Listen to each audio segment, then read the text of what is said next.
Bonjour Nolwenn. Bonjour. Ça fait plaisir de te voir ici à Lokirec, de retour un peu dans ta famille pour la fin de l'année. J'imagine qu'après une nouvelle expédition en mer Australe, ça fait du bien de venir se ressourcer. C'est vrai que je reviens à Lokirec vraiment souvent. Donc je travaille en Suisse, à Zurich. Quasiment toutes mes vacances, je reviens ici parce que j'ai grandi ici, j'ai ma famille, mes amis. Il y a la mer. Tu es géochimiste des océans. C'est un petit peu complexe comme appellation. Est-ce que tu peux nous dire en quoi cela consiste plus précisément? Ouais. Alors moi, mon métier, c'est de comprendre ou d'étudier la chimie des océans. Donc comprendre tous les éléments chimiques et leur cycle dans l'océan. Et pour ça, j'utilise des outils géochimiques. C'est-à-dire que j'utilise d'autres éléments chimiques qui sont en fait des traceurs, des processus qui impactent les distributions chimiques dans l'océan. Donc ici, nous nous retrouvons sur le parking à bateau du centre nautique de Lokirec et puis on peut presque dire que tu es comme chez toi. Alors ouais, c'est vrai, mon grand-père, il était un des premiers moniteurs ici à l'école de voile. Mon père ensuite, plus récemment, il a été président de l'école de voile et en fait moi j'ai appris à naviguer ici avec mon grand-père où on allait à la pêche avec la famille. Mais avec ma cousine, on partait, je me souviens, avec les petits optimistes pour les stages d'été de la cale là. Je reviens naviguer dès que je peux, alors plus souvent l'été que l'hiver, mais je viens toujours faire un peu de laser ou de catamaran l'été. J'aime bien, le plan d'eau il est beau, il est pas très grand, les vents ils sont intéressants et puis j'ai pas mal de copains à l'école de voile. J'ai été au lycée à Brest pour pouvoir faire sport-études, donc faire mon lycée en même temps que de faire de la voile en compétition. Tout est fait pour qu'on ait le meilleur emploi du temps possible, donc on avait des entraînements les soirs après l'école pour le physique, mais aussi des après-midi sur l'eau. J'ai fait différentes compétitions, que ce soit au niveau du bassin de la baie de Morlaix ou plus haut, au championnat du monde, championnat d'Europe. C'était une super ambiance. Et puis, il y avait cet esprit de compétition, de pouvoir jouer avec les éléments et puis de faire au mieux pour arriver le plus vite sur la ligne d'arrivée. Ouais. Tu profites également de ton passage pour venir raconter ton expédition aux élèves à la fois de l'école primaire et du lycée. Est-ce que tu peux nous en dire plus à ce sujet? Oui, alors je suis venue déjà leur raconter comment allait se passer l'expédition avant de partir. Et là, c'est la phase retour. Du coup, ça me tient à cœur de venir expliquer déjà quel est le métier de chercheur en géochimie marine et aussi leur expliquer comment ça se déroule une mission en mer, c'est quoi les objectifs, comment on s'y prend pour prélever de l'eau de mer à différentes profondeurs, pourquoi aller aussi loin pour prélever des échantillons d'eau de mer.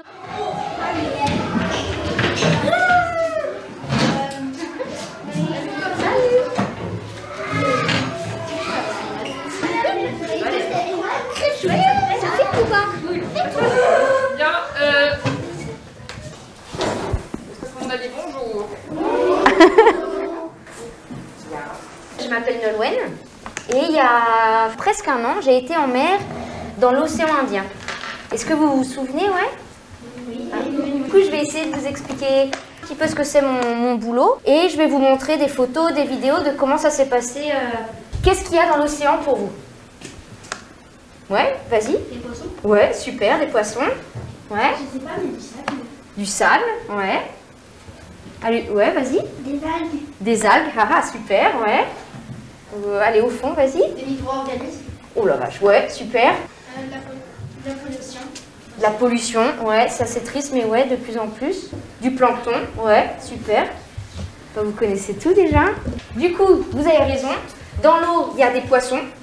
Et en fait, ça, sur ce schéma-là, j'ai mis l'océan avec l'atmosphère ici, où on a les oiseaux, la surface de l'océan, où on a le plancton, les micro-organismes, les algues. En dessous, on a les poissons.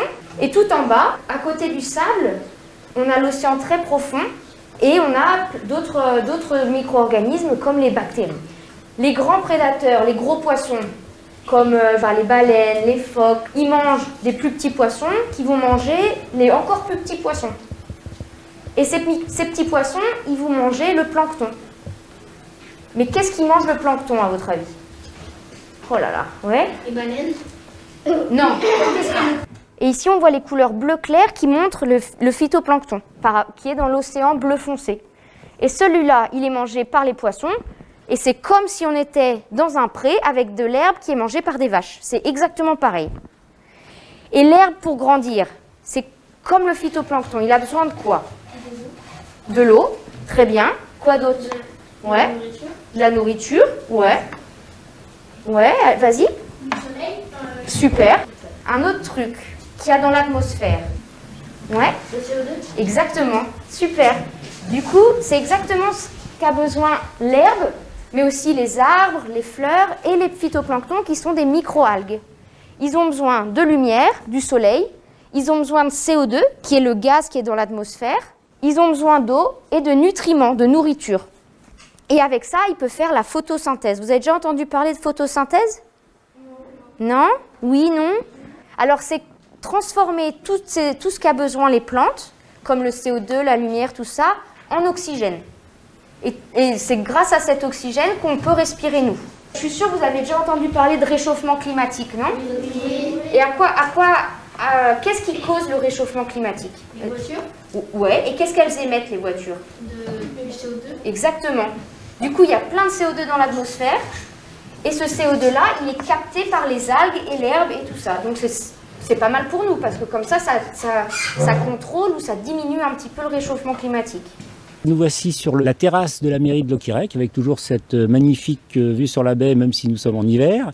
Et on va aborder maintenant un peu ton parcours scientifique. Et cet aspect scientifique des choses fait partie quelque part de ton ADN également. Ouais, mon grand-père était prof de maths, ma mère est prof de maths aussi. C'est ça, j'ai de la famille dans les sciences, de la famille en lien avec l'océan. Donc pour moi, c'était assez naturel de mélanger les deux. Et j'ai rencontré en fait Catherine Jandel sur le marché de Loquirec un jour, complètement au hasard. Moi, je faisais une licence de chimie. Et c'est elle qui m'a dit « Ah bah tu sais que c'est possible de mélanger, ou de faire de la chimie dans la mer ».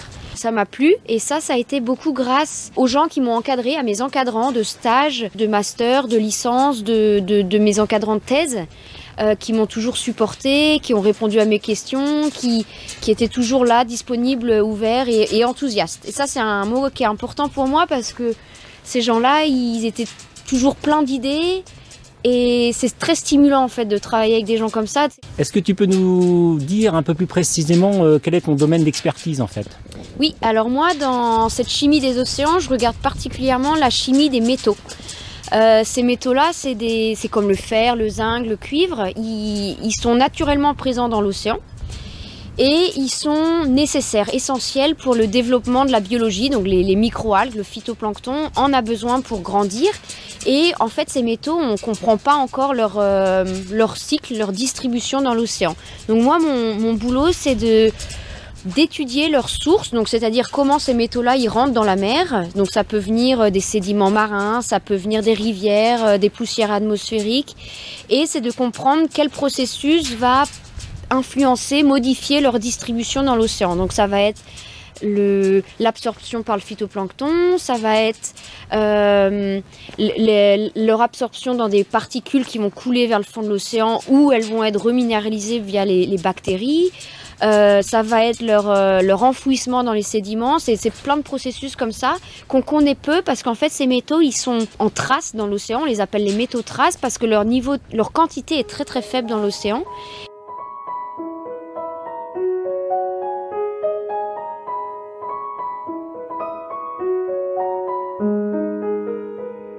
Donc il y a plein de sortes de nutriments et moi je m'intéresse aux métaux.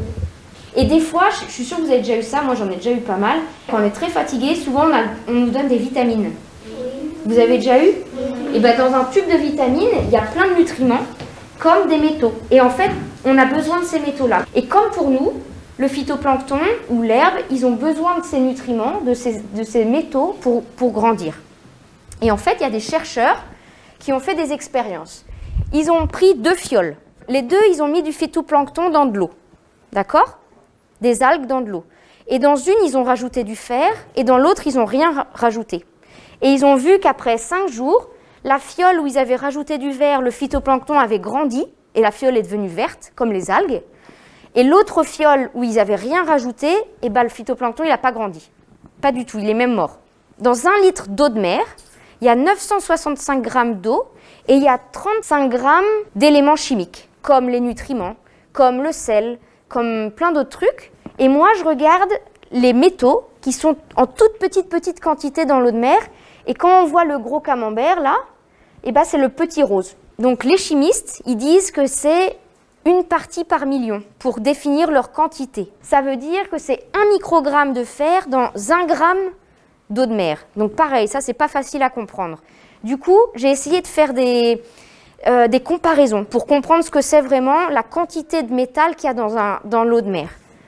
Un M&M's, vous connaissez les M&M's? Oui. Donc c'est un M&M's dans 1 tonne de M&M's. Du papier toilette, vous en utilisez tous les jours. Et bien 1 ppm, l'unité qu'on utilise pour définir la quantité de métaux, c'est une feuille de papier toilette sur 6 km. Moi, j'étudie vraiment les nutriments, donc ces métaux qui sont nécessaires au développement du phytoplancton. Et le phytoplancton, il fait la photosynthèse, c'est-à-dire qu'il capte le CO2 atmosphérique. Une fois que ce phytoplancton meurt, il va transporter tout ce qu'il a accumulé vers le fond de l'océan. Et ça, c'est ce qu'on appelle un piège à CO2 naturel, c'est-à-dire que le CO2 qui s'accumule dans l'atmosphère, il va être transporté via les particules biologiques vers les fonds des océans. Donc le carbone, ça nous intéresse parce que c'est relié à la température de l'atmosphère, la température de la Terre, et on a des courbes de température qui sont en prévisionnelles. Et dans ces modèles, on est un petit peu limité encore par rapport à tout ce qui influence ce cycle du carbone. Donc par exemple, le cycle des métaux, il n'est pas inclus encore dans ces cycles-là. Tu as participé à l'expédition Swing en début d'année. Oui. Est-ce que tu peux nous dire un petit peu en quoi consistait cette expédition? Alors l'expédition Swing, c'était pour mieux comprendre le rôle et les distributions de ces éléments traces, donc les métaux, mais aussi d'autres éléments qui sont en toute petite quantité dans l'océan, par rapport à leurs sources, qu'elles soient naturelles ou anthropiques, donc venant de l'homme, et aussi l'influence du courant autour de l'Antarctique pour voir comment ils distribuent les métaux dans les autres océans. Pourquoi l'océan Indien? C'est parce que c'est un océan qui est très peu étudié pour l'instant. Donc là, on a l'Afrique, on a l'Inde, et là l'Australie, et là l'Antarctique. Et l'océan Indien, c'est tout ça. Et moi, j'ai pris le bateau, ce bateau-là, qui s'appelle le Marion Dufresne. On est allé en Afrique du Sud, et après on est descendu tout au sud, passé à côté des îles Marion, qui sont sud-africaines, des îles Crozet, des îles Heard et îles Kerguelen. Vous connaissez peut-être certaines de ces îles? Et on était une équipe de 40 scientifiques et à peu près 40 marins à travailler pendant 2 mois dans cette zone du monde. Et on est 40 à regarder des choses différentes. Moi, je regarde les métaux, mais mes collègues, ils vont regarder le phytoplancton, ils vont regarder les nitrates. On regarde l'eau de mer de la surface de l'océan, là où il y avait le phytoplancton, les microalgues.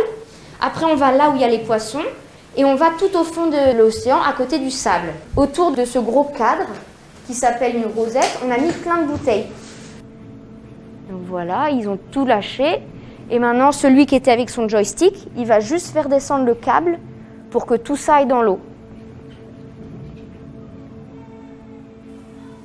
Donc ça paraît pas très compliqué, mais c'est en fait quand il y a la tempête, tout devient compliqué et un peu dangereux et très très lent. Ces bouteilles-là, elles reviennent à bord du bateau. Et tous ceux qui voulaient prendre de l'eau de mer aux différentes profondeurs, ils vont venir collecter dans leurs propres bouteilles. Et à quoi ça sert, à votre avis, d'avoir de l'eau à différentes zones de l'océan? C'est pas pareil, il y a plus de bactéries en bas. Exactement, super. Ou plus de phytoplancton en haut qu'en bas.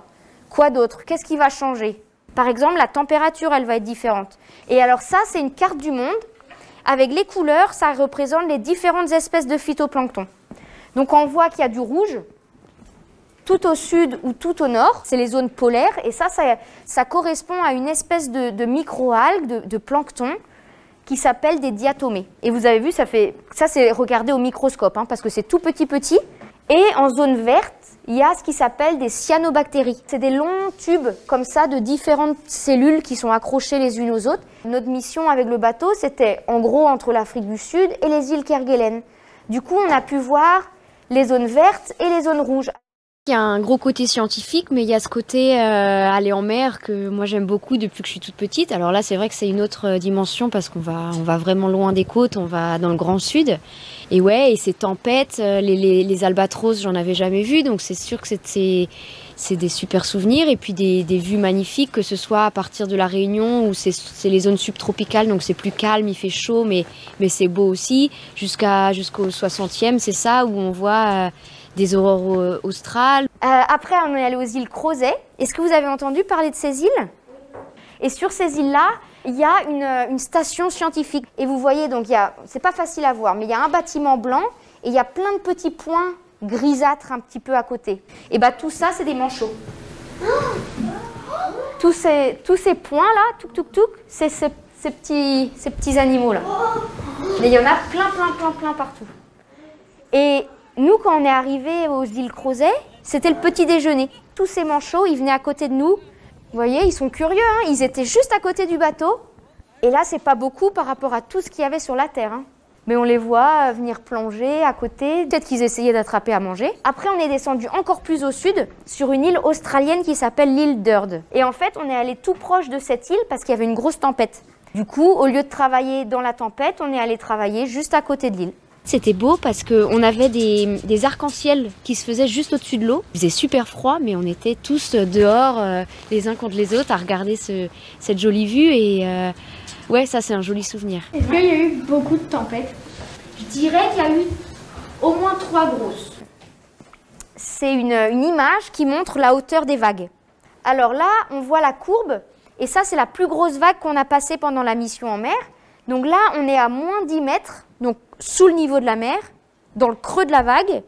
Et là, on est monté à plus 13 mètres. Donc ça fait une différence de moins 11 à plus 13, ça fait 24 mètres.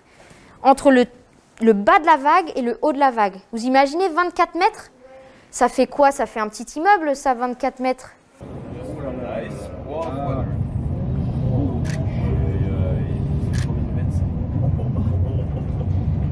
Attention, retour. Attention. Attache-toi. Aïe.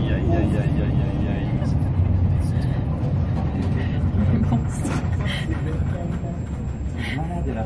Ça, c'est la plus grosse que j'ai. Oh la vache.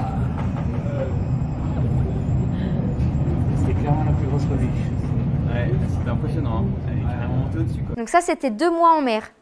Et bah voilà, c'était chouette, hein. Je retournerai pas tout de suite, mais dans 2 ans, je veux bien retourner. Je crois que voilà, ça mérite un grand bravo, un grand merci.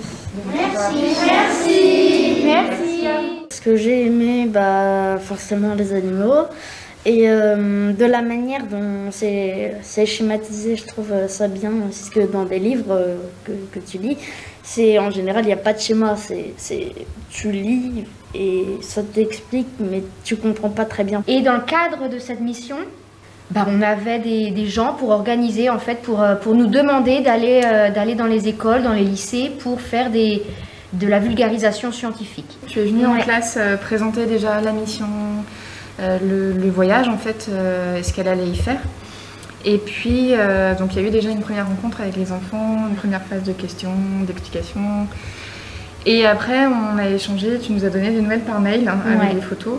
Et donc, on lisait les nouvelles, les enfants attendaient, étaient contents de savoir qu'il y avait eu un mail de Nolwenn. Et ce que je trouve important, c'est de montrer que quelqu'un d'un petit village peut aussi accéder à de grosses institutions ou à des métiers où on se dit « Oh là là, ceux-là, ils sont trop intelligents. » Mais je ne suis pas hyper intelligente et je veux partager ça avec des gens pour qu'ils se disent « Ok, moi aussi, je peux y aller si j'aime vraiment ça. » Non mais attention, hein, sur ta main, mais Noé, je suis pas une star, moi.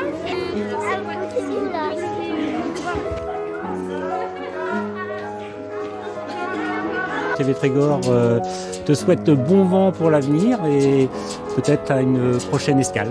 Super, merci beaucoup aussi et puis c'était un plaisir de partager tout ça avec vous. Ouais.